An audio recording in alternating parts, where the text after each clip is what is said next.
기쁨과 감사가 충만한 맥주 감사절 될 수 있기를 간절히 축복합니다. 오늘 말씀을 통해서 우리가 감사해야 될 분명한 이유를 깨닫게 되는 그런 은혜가 있게 하실 것을 분명하게 믿습니다. 우리는 사실 대단히 육신적인 사람이라서 눈에 보이고 또 손에 붙잡히는 것이 있어야 참 감사할 때가 많습니다. 그런데 여러분, 진정한 감사는 보이지 않는 것을 보게 될 때 진정한 감사를 할 수 있게 되는 것입니다. 감사 테라피라는 글이 있는데 제이 데니스라는 사람이 쓴 글입니다. 제가 잠깐 소개하겠습니다.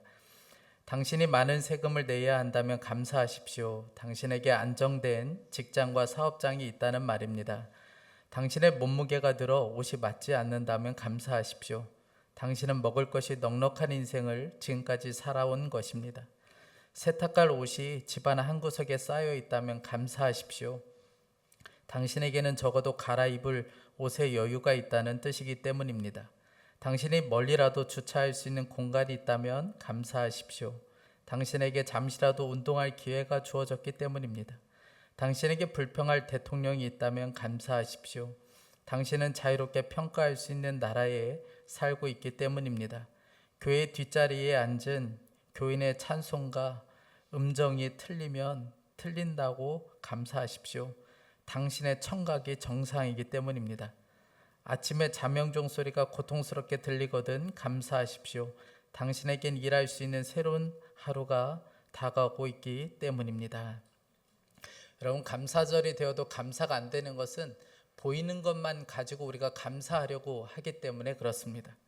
그러나 진정한 감사는 보이는 몇 가지 조건이 아니라 보이지 않는 한 가지 조건 때문에 감사할 수 있는 것입니다. 그 조건은 우리 안에 성령님으로 오신 예수 그리스도 때문에 그렇습니다. 그래서 오늘 우리가 드리는 이 맥주 감사절이 우리들에게는 너무나도 중요합니다. 왜냐하면 오늘이 바로 성령님으로 예수 그리스도가 우리 가운데 오신 날이기 때문에 그렇습니다. 맥주절에 우리가 지키는 이유, 맥주절을 지키는 이유, 또 맥주절에 감사하는 이유는 바로 거기에 있습니다. 그 이유 때문에 우리가 맥주절을 지키는 것이고 또 맥주절에 감사할 수 있는 이유가 바로 거기에 있습니다. 사도행전 2장을 보면 오순절에 성령이 임했다라고 이야기합니다. 사도행전 2장 1절에 오순절 날이 이미 이름에 그들이 다 같이 한 곳에 모였더니, 여러분, 오순절이 이르렀다, 이미 이르렀다라는 말은 하나님께서 계획하신 날이 되었다라는 것입니다. 하나님께서는 오순절 날을 기다리고 계셨어요. 하나님께서는 오순절 날에 성령을 부어주시기로 작정하셨습니다. 여러분, 오순절 날이 어떤 날입니까? 이스라엘 백성들이 6월절에 이집트에서 나왔죠. 그리고 50일이 지나고 나서 모세가 시내산에 이르렀을 때 그곳에서 하나님께서는 모세에게 율법이 적힌 두 돌판을 모세에게 주었습니다. 그날을 기념하기 위해서 지키는 것이 바로 오순절이고 이 오순절에 성령을 우리들에게 부어주셨습니다. 구약시대에는 하나님께서는 말씀을 통해서 율법을 통해서 백성들을 이끌어 주셨어요. 그러나 신약시대에 와서는 모든 믿는 자들에게 하나님께서는 성령을 부어주시기로 작정하셨고 오순절 날에 성령을 부어주셨습니다. 그러니까 어떻게 하다가 우연히 오순절 날에 성령이 임한 것이 아니고 하나님께서는 오순절 날에 성령을 부어주시기로 작정하셨고 그날만 기다리셨다가 그리고 그 오순절에 성령을 부어주셨어요. 여러분, 이 오순절이 바로 맥주절입니다. 맥주절의 또 다른 이름이 바로 오순절입니다. 그러므로 여러분, 이 맥주절이 너무나도 기쁘고 감사한 이유는 바로 여기에 있습니다. 예수 그리스도 그분이 성령으로 우리 가운데 오신 날이기 때문에 그렇습니다. 맥주절은 그래서 우리들에게 너무나도 기쁘고 감사한 날이에요. 여러분, 성령이 임하고 나면 가장 도드라지는 특징이 있는데 그것은 감사와 기쁨입니다. 여러분 한번 보세요. 제자들이 그렇게 두려움에 떨던 제자들이 성령이 임하고 나서 그들은 문을 박차고 나가서 예수 그리스도를 전하기 시작합니다. 그들은 매를 맞았고 옥에 잡혀갔어요. 옥에 끌려가는 일들이 너무나도 많이 벌어졌습니다. 그럼에도 불구하고 제자들은 기뻐하고 감사했어요. 사도행전 5장 41절에 사도들은 그 이름을 위하여 능욕받는 일에 합당한 자로 여기심을 기뻐하면서 공의 앞을 떠나니라. 여러분, 고난 중에서도 이렇게 기뻐할 수 있었던 것은 성령님이 임했기 때문에 그렇습니다. 성령이 임하고 나니까 죽음에 대한 두려움이 사라지게 된 거예요. 죽음에 대한 걱정이 사라지게 되었고 그 안에 너무나도 큰 평강이 임하게 되었습니다. 그러니 그런 상황 속에서도 기뻐할 수 있었고 그런 상황 속에서도 감사할 수 있었던 것이죠. 오늘 15절 말씀에 이렇게 말씀합니다. 그리스도의 평강이 너희 마음을 주장하게 하라. 너희는 평강을 위하여 한 몸으로 부르심을 받았나니 너희는 또한 감사하는 자가 되라. 여러분, 우리 안에 오신 예수님은 평강을 주시는 분이십니다. 여기서 말하는 이 평강이라는 것은 우리 안에 전쟁이 없는 상태를 말하는 거예요. 마음의 전쟁이 완전히 사라졌다는 거예요. 그래서 그때부터 평강할 수 있게 되는 것이죠. 그래서 여러분, 성령님이 우리의 마음을 주장하시면, 성령님께서 우리의 마음을 통치하고 다스리기 시작하면 여러분, 그때부터 우리 안에 감사할 수 있게 되는 것입니다. 뿐만 아니라 우리 안에 오신 성령님은 우리에게 말씀하시는 분이세요. 우리가 두려움 가운데 있을 때, 우리가 걱정 가운데 있을 때, 우리가 어디로 가야 될지 방황하고 있을 때 성령님께서는 우리들에게 말씀하시는 분이십니다. 여러분, 그래서 성령의 말씀을 듣고 그 말씀이 우리를 다스리고 통치하기 시작하면 그때 나타나는 현상이 하나가 있는데 그게 바로 감사입니다. 오늘 16절 말씀에 그리스도의 말씀이 너희 속에 풍성히 거하여 모든 지혜로 피차 가르치며 권면하고 시와 찬송과 신령한 노래를 부르며 감사하는 마음으로 하나님을 찬양하고. 그리스도의 말씀이 풍성하면 그때부터 감사할 수 있게 되는 거예요. 저희 교회에 온성도 목사님 오셨을 때 그런 이야기 해주셨어요. 이분이 중국에서 탈북민들을 돕다가 2017년도에 공안에게 붙들려 감옥에 가게 되었습니다. 온몸이 다 벗겨져서 조사를 받기 시작했고, 그리고 결국 그곳에서 평생 있어야 되는 그런 끔찍한 일을 당하게 돼요. 여기에 내가 평생 이곳에 머물러야 된다. 내가 평생 여기에만 있어야 된다. 그러니까 그때부터 너무 두려운 거예요. 내가 목숨 내놓고 예수님을 전한다고 여기까지 왔지만 내가 여기서 평생을 이곳에 있다가 죽어야 된다고 생각하니까 너무 공포스럽고 너무 두려운 거예요. 그런데 그때 계속해서 성령님이 생각나게 하신 말씀이 있었는데 고린도후서 4장 7절 말씀이었습니다. 우리가 이 보배를 질그릇에 가졌으니 이는 심히 큰 능력은 하나님께 있고 우리에게 있지 아니함을 알게 하려 함이라. 계속 이 말씀이 생각나는 거예요. 나는 질그릇 같지만 보배이신 예수 그리스도가 나와 함께하고 있다. 나를 위해서 죽으시고 부활하신 예수님께서 지금 나와 함께하고 계신다. 이 믿음이 분명하니까, 이 믿음의 눈이 열리고 나니까 그때부터는 너무 기쁜 거예요. 너무 그저 감사한 거예요. 환희와 기쁨이 넘쳤다고 했습니다. 상황은 변한 게 아무것도 없어요. 상황은 그대로예요. 그런데 성령님께서 계속해서 주셨던 그 말씀, 보배이신 예수님이 나와 함께 하신다. 그 말씀으로 인하여 얼마나 기쁘고 행복한지 주변에 있는 사람들은 당신은 뭐가 그렇게 기쁘냐? 예, 저는 너무 기쁩니다. 이 감옥에 있어도 저는 너무 행복합니다. 그래서 주변 사람들이 그때부터 너 진짜 또라이냐? 그렇게 사람들이 부를 정도였다는 거예요. 사랑하는 여러분, 감사는 감사를 작정한다고 해서 감사가 되는 것이 아닙니다. 내가 오늘부터 감사하리라, 여러분 그런다고 해서 감사가 나오는 것이 아니고 우리와 함께 하시는 예수 그리스도를 힘입어야 우리가 감사할 수 있게 되는 것입니다. 그래서 오늘 사도 바울이 17절에 이렇게 말씀합니다. 또 무엇을 하든지 말에나 일에나 다 예수의 이름으로 하고 그를 힘입어 하나님 아버지께 감사하라. 여러분, 사도 바울은 감사하고는 거리가 먼 삶을 살았습니다. 고난과 고통의 연속이었어요. 그런데 이 골로새서를 통해서 보면 계속해서 성도들에게 감사하라는 거예요. 감사하라, 감사하라. 여러분, 왜요? 우리 안에 오신 성령님을 의지하면, 그분을 힘입으면 그때부터 진정한 감사가 터져 나오기 때문에 그렇습니다. 여러분, 정말 그렇습니까? 그래서 오늘 여러분들에게 한 증인을 좀 소개하려고 합니다. 정말 예수 그리스도 한 분을 믿으면 감사한 것인가? 내 안에 오신 예수 그리스도 그분을 진짜 바라보며 우리 안에 감사할 수 있게 되는 것인가? 내가 지금 이런 형편에서도 내가 진짜 감사할 수 있는 것일까? 여러분에게 한 증인을 좀 소개하려고 합니다. 제가 지난주 설교 중에 잠깐 언급은 했는데 우리 김성경 집사님이신데 저하고는 청년 때 함께 교회를 세워갖고 또 함께 섬겼던 집사님이기도 합니다. 이제는 다 아이를 낳고 부모가 되어서 이렇게 이 자리에서 만나게 되었습니다. 우리 김성경 집사님 통해서 하나님이 하시는 일들을 함께 나누도록 하겠습니다.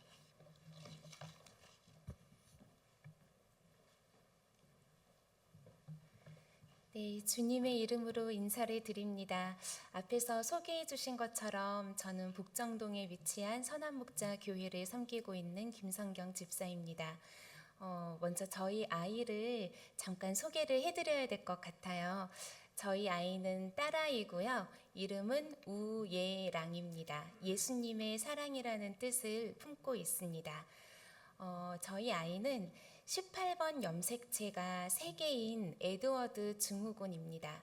그리고 오른쪽 심장만 갖고 있는 단심실에 이제 청각장애와 뇌병변 그리고 지체장애 판정을 받았고 또 기관절개까지 하고 있습니다.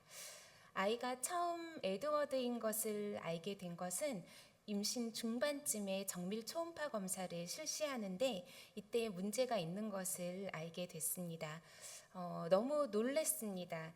제가 이제 담당 선생님께 어디가 어떻게 안 좋냐고 물어봤는데 안 좋은 곳이 한두 군데가 아니라고 하셨습니다. 머리에 물혹이 많고 구순구결 장애가 심하고 가장 큰 거는 이제 심장이 가장 큰 문제가 된다고 큰 대학병원으로 옮기라고 하셨습니다.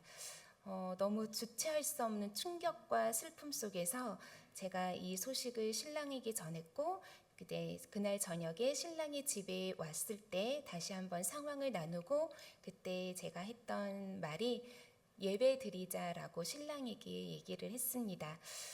지금 벼랑 끝으로 완전히 몰린 상황에서 붙들 수 있는 것이 주님밖에 없었습니다. 그리고 지금도 너무나도 생생하게 기억이 나는 게 그때 슬픔 가운데서 정말 눈물로 불렀던 찬양이 날 구원하신 주 감사라는 찬양을 주님께 부르면서 저희 부부가 함께 예배를 드렸습니다.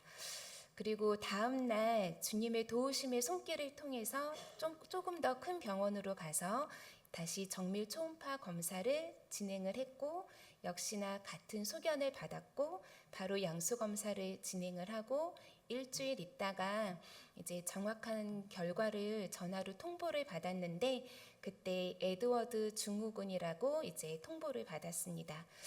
원래는 이 아이가 뱃속에서 사산될 확률이 절반 이상이었는데 이 아이가 지금까지 뱃속에서 살아있는 걸 보면 일단은 살아서 태어날 확률이 높다고 하셨습니다. 대신 아이가 태어나도 하루를 살지 한 달을 살지 모른다고 하셨습니다. 에드워드 아이들의 특징이 대부분 태어나서 석 달 안에 사망을 하기 때문에 생존 가능성이 낮다는 얘기를 들은 겁니다. 제가 아픈 곳을 다 교정해주면 아이가 살 수 있지 않냐고 여쭤봤을 때 염색체 이상인 경우는 현대의학으로는 살 수 없다고 하였습니다. 얼마나 마음이 많이 아프고 무너지고 눈물이 나던지 신랑과 이제 그런 얘기를 듣고 또 얘기를 나누는데 솔직히 저도 저희 신랑도 순간 흔들렸었습니다. 어차피 못 사는 아이인데 지우는 게 낫지 않을까 하고 생각을 했었습니다. 근데 주님이 저희 부부에게 은혜를 부어주셔서 십자가를 지신 예수님을 생각나게 하셨고 저 또한 우리가 어떤 상황에서도 주님 안에 있을 때 가장 안전하다고 느끼는 것처럼 이 아이도 지금 엄마 뱃속에 있을 때 가장 안전하다고 느끼겠다라고 깨달아져서 흔들렸던 마음을 즉시로 내려놓고 분명한 진리를 주님께서 붙들게 해주셨습니다. 그것은 바로 생명의 주인은 주님이시다였습니다. 이것이 둘 다 너무 분명했기 때문에 아이를 낳기로 결정을 했습니다. 그리고 아무리 살 수 없는 아이라 하더라도 이 생명의 주인은 우리 부모가 아니라 주님이신 게 너무나도 저희가 강하게 믿어졌습니다. 이때 상황은 분명히 절망적이고 마음은 뭐라 표현할 수 없을 정도로 아프고 괴롭고 힘들고 슬픈데 신기하게도 주님이 원망이 되지 않았습니다. 왜요? 하고 하나님께 묻지 않았습니다. 왜 나한테 지금 이런 시련을 주시고 고통을 주시느냐고 묻지 않았던 겁니다. 이유는 내가 하나님께 어떠한 은혜를 받은 자인지가 깨달아졌기 때문에 그렇습니다. 하나님 앞에서 내가 어떠한 용서와 사랑과 용납을 받은 자인지가 깨달아져서 지금 당장 내가 이해할 수 없지만 나에게 지금 이런 슬픔과 아픔이 닥쳤다고 해서 불평을 할 수가 없겠더라고요. 그래서 제가 하나님께 왜요라고 묻지 않았고 이것은 지금도 동일합니다. 어떻게 이런 마음이 이런 은혜가 저에게 부어졌는지 저는 잘 모릅니다. 정말 전적으로 이것은 주님의 은혜인 것을 고백합니다. 정말 주님으로밖에 설명할 길이 없습니다. 제가 그해 여름 복음학교 섬김일을 신청해서 참여를 했습니다. 이유는 딱 한 가지였습니다. 아이에게, 태중에 있는 아이에게 복음을 전해주고 싶어서였습니다.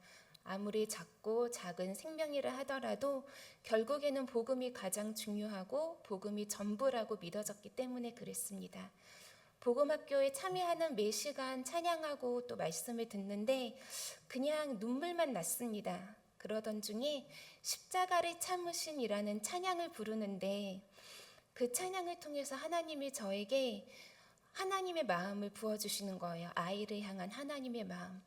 세상의 시선으로 보면은 우리 아이는 장애가 많은 아이이지만 하나님의 시선으로 봤을 때 이 아이는 완전한 아이다. 하나님의 완전한 사랑이고 완전한 지혜이고 은혜다라는 마음을 부어주시는데 그렇게 감사할 수가 없었습니다. 그리고 그때 그동안 느껴보지 못했던 태동을 말씀이 선포되어지는 자리에서 처음으로 느꼈습니다. 왜냐하면 에드워드 아이들이 태중에 있을 때 움직이지 않고 그냥 웅크리고 가만히 있는다고 하셨거든요. 근데 그와 반대로 복음이 선포되어지는 자리에서 이 아이가 자신이 어떠한 존재인지를 알리듯이 활발하게 움직이는 것을 제가 그때 처음으로 느꼈습니다. 수많은 분들이 기도를 해주셔서 제가 17년도 10월에 1.45kg으로 아이를 낳았습니다. 아이를 낳던 중에 막판에 아이가 심장이 멈춰서 급하게 아이를 빼내야 하는 상황이 됐고 의료진들이 분주하게 움직였습니다. 보통 아이가 태어나면 이렇게 응애하고 우는데 저는 아이가 울지 않아서 이 아이가 살았는지 어찌 됐는지 알 길이 없었습니다. 그렇게 초조하게 기다리는데 조금 있다가 한 1초도 안 되는 예쁜 아기 울음소리를 잠깐 들을 수가 있었습니다. 그 울음소리를 통해서 저희 아이가 살아서 얼마나 감사했는지 모릅니다. 그리고 아이는 바로 기도 삽관을 하게 됐고 이제 신생아 중환자실로 옮겨졌습니다. 며칠 되지 않아서 담당 교수님을 만나서 면담을 하게 됐습니다. 교수님은 아이의 상태가 좋지 않다. 웬만하면 병원이 아니라 집에서 아이를 케어하고 예쁜 옷도 입혀보고 아이가 부모님 품에 있다가 하늘나라 갈 수 있도록 해주겠다라고 말씀해 주셨습니다. 가장 시급했던 게 에드워드 아이들이 대부분 심장 문제가 굉장히 컸기 때문에 심장 수술을 해야 하는 게 가장 중요했지만 교수님께서는 지금도 아이가 많이 힘든 상태라서 심장 수술을 안 했으면 좋겠다라고 말씀을 해주셨고 저희도 그래 아이가 이렇게 힘든데 더 이상 아이 힘들게 하지 말자라고 이렇게 얘기를 했습니다. 그리고 교수님께 조심스럽게 아이가 얼마나 버틸 수 있는지 여쭤봤습니다. 그때 교수님께서 한 달이라고 말씀을 하시더라고요. 긴 시간이 아니었기 때문에 저희는 저희 부부가 할 수 있는 모든 것들을 하기 시작했습니다. 하루하루가 긴박했기 때문에 병원에 양해를 구해서 아이가 세례를 받을 수 있도록 했고, 또 면회를 갈 때마다 항상 아이에게 사랑한다라고 얘기해주고 기도를 해줬습니다. 그렇게 하루하루를 보냈는데 어느덧 우리가 예상했던 한 달이라는 시간이 이제 넘어갔고, 아이는 큰 변화는 없지만 잘 버텨주고 살아내주고 있었습니다. 늘 같은 시간 아이를 면회를 하는데 어느 날 교수님께서 조금의 가능성이라도 있다면 수술을 하자라고 저에게 말씀을 하시는 거예요. 근데 이 가능성이라는 게 수술을 했을 때 아이가 다른 일반 건강한 아이들처럼 자라고 지낼 수 있다라는 의미가 아니라 아이가 살 수 있는 날까지 편안하게 지낼 수 있게 해주자라는 의미였습니다. 당시 저희 부부는 수술로 인해서 아이를 더 힘들게 하고 싶지가 않았기 때문에 교수님의 권면을 받아들이지 않았습니다. 그리고 그해 11월 말쯤 신랑이 복음학교를 다녀와야 하는 때가 있었습니다. 여전히 하루하루가 긴박하게 흘러갔던 상황이었기 때문에 이렇게 중요한 때 신랑이 집을 일주일간 비우는 것이 좀 마음이 불편했었습니다. 근데 만약의 상황에 대해서 다 신랑과 준비를 하고 신랑이 복음학교에 갔다 왔는데 그곳에서 주께서 부어주신 큰 은혜를 저에게 나눠줬습니다. 복음학교에서 말씀을 듣던 중에 요한복음 13장 1절 말씀 앞에서 하나님 앞에 고꾸라져서 회개를 했다고 했는데요. 13장 1절 말씀이 예수님이 세상에 있는 자기 사람들을 사랑하시되 끝까지 사랑하십니다. 이 말씀을 통해서 하나님 앞에 고꾸라져서 회개를 했다고 했습니다. 이유는 아이를 낳기 전까지는 저희가 적극적으로 아이를 케어하겠다라고 했는데 막상 아이가 태어나고 나니까 아이도 너무 힘들어하고 이 상황을 빨리 끝내고 싶은 마음이 컸다고 했습니다. 그래서 교수님이 수술을 권하셔도 아이를 위하는 척 하면서 그 말을 듣지 않았다고. 그런데 이 말씀 앞에서 하나님이 본인의 중심을 보게 해주셨고 아이를 진심으로 사랑하지 않았던 마음을 보게 해주셔서 회개가 됐다고 했습니다. 그러면서 저한테 심장 수술을 하자라고 얘기를 하더라고요. 그래서 우리에게 맡겨주신 이 아이 끝까지 정말 주님을 의지함으로 사랑하자라고 얘기를 해줬습니다. 그래서 저희가 수술을 하기로 결정을 했습니다. 아이가 태어나고 2달 정도 있다가 1차 심장 수술을 했습니다. 일반적으로는 그 심장 모양이 십자가 모양으로 심방과 심실이 나눠져 있는데 예랑이 같은 경우는 가운데가 뻥 뚫려 있어서 피가 다 섞여서 돌고 있었기 때문에 왼쪽 심장은 죽이고 오른쪽 심장만 살리는 수술을 했습니다. 수술 후 어느 날 면회 시간에 교수님이 오시더니 기도 습관을 계속하고 있을 수가 없다고 아이의 호흡 경로 확보를 위해서 기관 절개를 해야 한다고 말씀을 하셨습니다. 이런 경우에 보통은 산소줄을 코로 연결을 해주면 되는데 우리 예랑이 같은 경우는 구순구결 장애가 너무 심해서 코랑 입이랑 다 연결이 되어 있었거든요. 그래서 코로 산소줄을 연결을 해줄 수가 없었고 어쩔 수 없이 기관 절개를 해야 하는 상황이었습니다. 저는 너무 싫었습니다.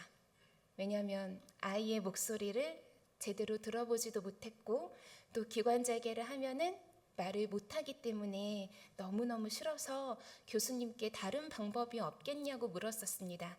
근데 한번 생각해 보겠다고 말씀하셨던 교수님께서 며칠 있다가 다시 말씀해 주시기를 기관 절개를 해야 한다라고 말씀을 해주셔서 태어날 때 힘겹게 들었던 그 1초도 되지 않는 아이의 목소리, 그 울음소리만 제가 지금 기억을 하고 있습니다. 1초도 안 되는 짧은 소리였지만 그 소리를 잊을 수가 없습니다. 그 목소리를 기억하면서 저는 지금도 살고 있고 그렇게 또다시 저희 아이는 수술대에 오르게 됐습니다. 신생아 중환자실에서 한 5개월 정도 생활을 하다가 집으로 퇴원을 해서 퇴원해서 집으로 왔는데 아이가 워낙 중증 환자이기도 하고 이제는 집에서 생활을 해야 하기 때문에 부모가 반의사가 돼야 된다고 하셔서 퇴원 교육을 철저하게 시켜줬습니다.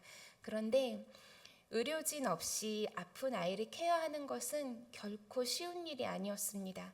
모든 것이 다 처음 겪는 일이고 모든 순간 스스로 판단해야 했고 조치를 취해야 했습니다. 처음 한 3개월 정도는 오늘인가 내일인가 이런 생각만 하면서 살았었습니다. 근데 어느 날은 더 이상은 이렇게는 제가 못 살겠더라고요. 제가 죽을 것 같았습니다. 그래서 오늘이 마지막이라면 어떻게 살아야 할지를 생각하게 됐고, 오늘이 마지막이라면 정말 기쁘고 감사한 마음으로 살아야겠다라는 마음이 들었습니다. 그래서 이때부터 마음을 완전히 바꾸게 됐고, 아이와 함께 오늘이라는 이 시간을 최고로 기쁘고 행복하고 감사하게 살기로 했고, 그때 이제 속회에서 하고 있었던 성경 통독을 시작으로 아이에게 소리내어서 말씀도 들려주고 아이를 보고 많이 웃어주고 어린이 찬송가도 많이 들려주기 시작했습니다. 그리고 아이 귀에다 대고 얘랑아 넌 복덩어리야 축복이야 라고 수시로 얘기를 해줬습니다. 마음 하나 바뀌니까 집안에 생기가 돌더라고요. 예랑이는 하나님의 은혜로 예상했던 한 달이라는 시간을 넘어서 7년째 오늘도 함께 하고 있습니다.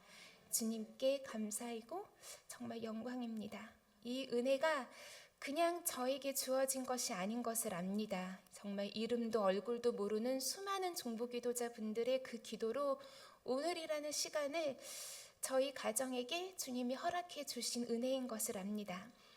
예랑이가 지금까지 태어나서 총 10번의 수술을 했습니다. 대부분의 수술이 태어나고 나서 한 3, 4년간 집중적으로 이루어졌는데 올해 5월 달에 또 기도와 식도를 분할하는 수술을 진행을 했습니다.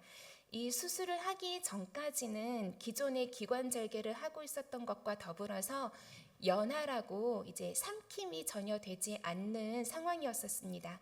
그래서 침만 삼켜도 다 기도로 넘어가는 그런 상황이다 보니까 다른 기관절개 환자들보다도 석션을 유독 좀 많이 해야 하는 상황이었습니다. 정말 심각하게 석션을 해야 될 때는 쉼 없이 1시간 내내 석션을 해야 할 때도 있었습니다. 저희 아이가 석션이 너무 중요한 아이다 보니까 밤에 잠을 제대로 잘 수가 없었습니다. 늘 귀는 열고 자고 선잠을 자야 되고 쪽잠을 자야 했습니다. 그렇게 7년을 지냈습니다. 제일 하고 싶은 게 뭐냐고 저한테 물어보면 저는 고민하지 않고 잠을 자는 거예요.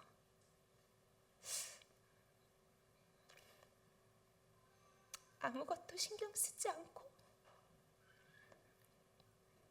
푹 자고 싶어요. 라고 말할 정도였습니다. 그런데 매일 밤 반복되는 잠 못 자는 상황, 수십 번을 누웠다 일어났다를 반복해야 하는 그 상황 속에서 정말 감사했던 건 불평이 되지 않았다는 겁니다. 어떻게 그 수많은 밤을 크게 불평하지 않고 보낼 수 있을까? 뒤돌아서 생각해보면 정말 주님으로밖에 설명할 길이 없습니다. 잠이 쏟아지고 피곤함이 무겁게 눈꺼풀에 내려앉을 때, 그리고 어김없이 석션을 하기 위해서 힘든 몸을 일으킬 때마다 정말 주님하고 주님 이름 부르고 감사합니다, 감사합니다 고백하게 하시고, 또 어둠 속에서 반짝반짝 빛나는 아이의 눈을 볼 때, 그리고 너무나도 사랑스러운 아이의 모습을 보여주시고 보게 하시는 그 모든 것을 통해서 정말 거짓말같이 그 피곤함이 싹 사라지는 그 경험을 하나님이 매일 밤 하게 해주셨습니다. 사실 지금도 생각해보면 어떻게 그렇게 할 수 있었을까? 정말 이거는 주님이시다. 주님이 아니고서는 설명할 길이 없다라고 생각되어집니다. 감당할 수 있는 힘을 주시고 또 지금도 주고 계신 주님께 감사를 드립니다. 저는 아이를 케어하면서 말씀으로도 주님이 위로를 해주시고 은혜를 많이 부어주셨지만 특히 또 찬양을 통해서 많이 부어주셨습니다. 하루는 역시나 잠을 거의 제대로 못 자고 아이를 케어하면서 기도의 자리에 나아가 찬양을 하는데 그가 오신 이유라는 찬양 가사가 깊이 묵상이 되어졌습니다. 그 찬양 가사 하나하나가 너무나도 그냥 붙들어졌습니다. 사실 살 수 없는 아이를 끝까지 지키겠다고 했을 때 저를 사랑하고 저를 위하는 어떤 분들은 포기하라고, 너가 너무 힘들어진다고, 너의 인생이 있지 않냐고 지우라고 얘기를 해주셨습니다. 근데 저는 생명의 주인이 주님이신 게 너무 분명했기에 그냥 듣고 넘겼습니다. 근데 이 찬양 가사 중에 저야만 승리하는 놀랍고 영원한 신비라는 가사가 마치 이 일을 말하는 것 같았습니다. 세상에서 미련하고 어리석게 보는 것을 포기하지 않고 놔버리지 않고 지키는 것이 결국에는 승리하는 것, 세상에서 이해할 수 없는 하늘의 비밀인 것을 알게 해주셨습니다. 그리고 그 찬양 마지막 부분에 이제 우리에게 맡겨진 그 소망, 그 사랑, 그 생명, 아름답고 눈부신 십자가의 길, 우리가 이 땅에 살아갈 이유라는 가사가 있는데 아름답고 눈부신 십자가의 길이라고 합니다. 어떻게 십자가의 길이 아름답고 눈부시게 보일 수 있을까요? 정말 세상의 시선으로 보면 아름다울 게 눈부실 게 하나도 없어 보이는 그저 초라하고 절망이고 실패이고 부담으로밖에 보이지 않는 이 십자가의 길이 우리 주님이 보시기에는 가장 아름다운 길이라고 말씀해 주시는데 저는 이 가사 앞에서 그냥 주님 앞에 엎어질 수밖에 없었습니다. 내가, 우리 부부가 지금 말로 다 설명할 수 없는 이 시간을 보내는 이 길이 우리 주님이 먼저 걸어가 주셨기 때문에 내가 걸을 수 있었던 거구나. 주님이 그 길에 나와 함께 하시고 계시는구나. 주님이 이 길을 아름답다라고 하시는구나 라는 것을 알게 해주셨습니다. 얼마나 감사한지 모릅니다. 제가 아이를 케어하면서 또 감사한 것이 고난이 축복이다라는 말이 깨달아졌던 것입니다. 고난이 축복이다라는 말 설교 시간에 여러분들도 많이 들어보셨을 텐데 저는 사실 이게 실제로 와닿지가 않았습니다. 제 수준에서 이 말씀은 어떻게 들렸냐면 어렵고 힘든 일을 다 잘 이겨내고 넘기면 주님이 넓은 집도 주시고 좋은 차도 주시고 돈도 많이 주시고 뭐 좋은 직장도 주시고 이렇게 저는 생각을 했습니다. 제 믿음의 수준이 딱 그랬었습니다.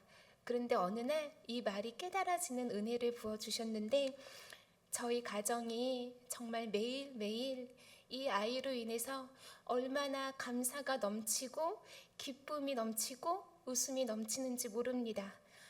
상황적으로 보면 너무 어렵고 힘든데 그 안에서 감사가 진심으로 고백되어지고 주님을 더 바라보게 되고 붙들도록 주님께서 다듬어 주신 것, 이게 축복이구나, 이것이 고난이 축복이구나 라는 말이구나 하는 것을 하나님이 깨닫게 해주셨습니다. 저의 믿음의 수준으로는 절대 이해할 수 없는 그 비밀을 주님께서 알게 해주시는 은혜를 주셨습니다. 예랑이는 올해 초등학교 1학년이 됐습니다. 나이로 보면은 그런데 사실은 워낙 중증 환자이기 때문에 스스로 할 수 있는 것이 아무것도 없기 때문에 작년 11월에 입학 면제 신청을 하고 왔습니다. 모두가 그런 건 아니겠지만 보통의 시선으로 바라봤을 때 아이를 학교에 보낼 수 없는 안타까움, 또 그런 남편을 바라봤을 때 학부모의 경험을 하지 못하는 남편이 좀 안쓰럽게 보였습니다. 그러나 이 또한 주님의 허락하심임을 믿기에 저희는 감사함으로 받았습니다. 지금의 이 모든 시간들 한 번도 제 인생에서 상상해 본 적이 없는 시간들입니다. 그런데 지금까지 주님으로 살게 해주셨고 오늘도 주님으로 살아가게 해주고 계십니다. 누가 봐도 꽃길이 아닙니다. 돌짝밭입니다. 근데 주님과 함께 걸으니까 그 돌짝밭을 걸어도 감사가 고백되어지고 기쁨이 있음을 알게 해주셨습니다. 제가 왜 마음이 무너지는 날이 없었겠습니까? 아이가 처음 그렇게 됐을 때, 또 아이가 태어나서 하루에도 12번도 넘게 마음이 무너졌습니다. 그런데 그때마다 주님께서 제 마음의 말씀 하나를 계속해서 떠오르게 해주셨는데, 항상 기뻐하라, 쉬지 말고 기도하라, 범사에 감사하라. 이것이 그리스도 예수 안에서 너희를 향하신 하나님의 뜻이니라. 무릇 지킬 만한 것보다 내 마음을 지키라. 마음이 무너지고 눈물이 날 때마다, 상황이 너무 힘들 때마다 감사할 게 하나도 없는 것처럼 보이는 그 상황 속에서 계속해서 이 말씀을 마음에서 떠오르게 해주셨습니다.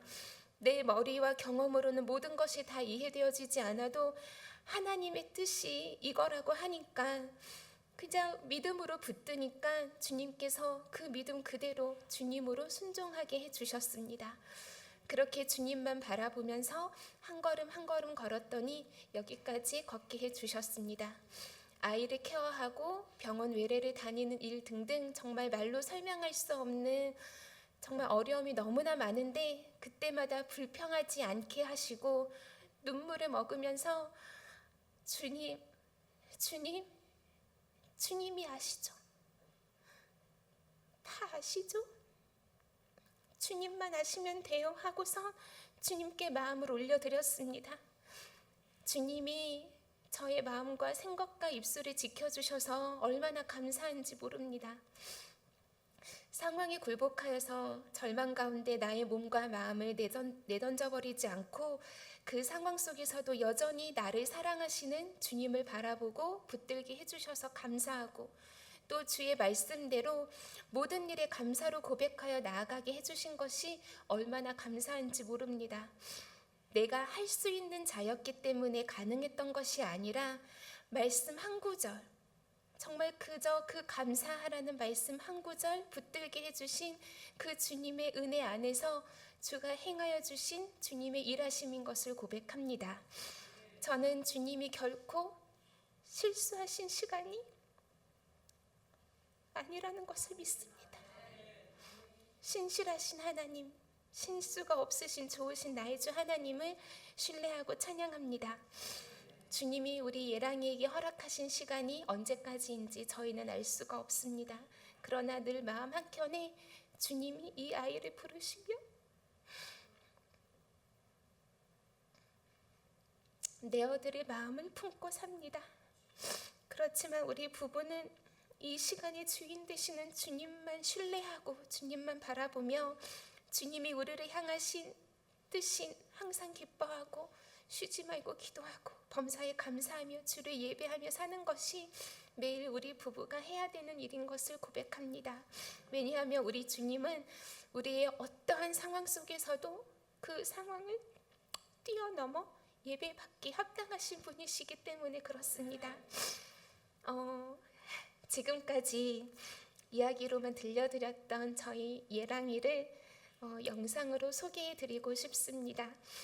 저희 부부가 주님이 자기 사람들을 사랑하시되 끝까지 사랑하셨던 것처럼 주가 허락하시는 날까지 전심으로 아이를 사랑하고 이 생명을 지키고, 또 저희 예랑이가 주님이 허락하신 생명을 살아내는 이 사명을 끝까지 잘 감당할 수 있도록 기도를 부탁드립니다. 오늘 자격 없는 자에게 주님이 귀한 은혜의 시간과 자리를 허락해 주신 그 주님께 감사와 영광을 올려드립니다. 함께 영상 보도록 하겠습니다.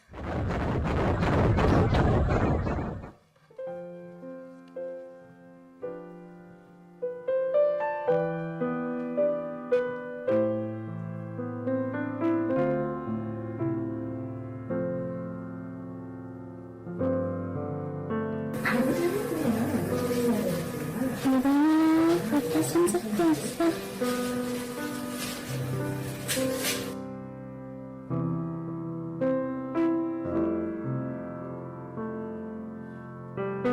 아유, 힘들어. 아이고, 힘들어. 근데 뭐가 가능해, 그치? 세상에.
생일 축하합니다.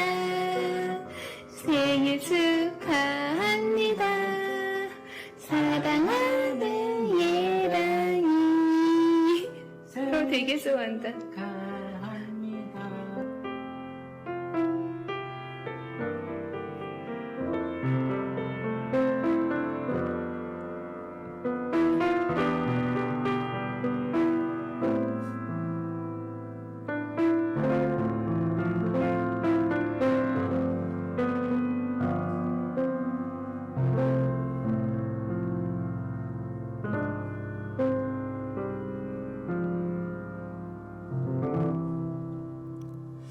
사랑하는 여러분, 우리가 지금 어떤 조건에 살고 있는가가 우리 감사를 결정하는 것이 아닙니다. 우리가 어떤 형편에 살고 있는가, 그것이 우리의 감사를 결정하는 것이 아니라 성도의 감사의 이유는 오직 예수 그리스도 그분밖에 없습니다. 그러므로 여러분들이 만약 감사절을 지키면서도 감사가 사라졌다면, 내 안에 감사가 일어나지 않는다면, 여러분 감사의 조건을 더 많이 채워주시기를 기도하지 마시고 함께 하시는 주님을 볼 수 있도록 기도해야 합니다. 내 안에 오히려 성령으로 충만하게 해주시길 기도해야 합니다. 여러분 그때 진짜 감사가 터져 나오게 되는 것입니다. 오늘 맥주절에 우리가 진짜 구해야 될 기도의 제목은 오직 함께 하시는 성령으로 충만하게 되는 것입니다. 우리와 함께 하시는 성령님이 우리의 마음을 주장하게 될 때 우리의 전쟁은 사라지게 될 것이고, 그분의 말씀이 우리의 삶을 통치하게 될 때 감사할 수 있게 될 것입니다. 무엇보다 우리가 그분을 힘입어 살 때 진정한 감사를 할 수 있게 되는 것이죠. 오늘 우리는 성찬을 받습니다. 여러분 이 성찬은 오늘 너무나 우리에게 중요합니다. 우리와 함께 하시는 주님을 눈으로 직접 볼 수 있는 시간이기 때문에 그렇습니다. 우리 성찬을 받기 전에 함께 좀 기도했으면 좋겠습니다. 우리 이 시간에 함께 기도할 때 사랑하는 하나님, 성령님으로 오신 그리스도를 바라볼 수 있는 눈이 열릴 수 있게 해주십시오. 그리스도의 평강이 우리의 마음을 주장하게 해주십시오. 성령님이 하시는 말씀만 듣고 감사만 하게 하여 주시고, 성령을 힘입어 우리가 감사하는 자 되게 하여 주옵소서. 우리 같이 함께 합심하여 기도하겠습니다.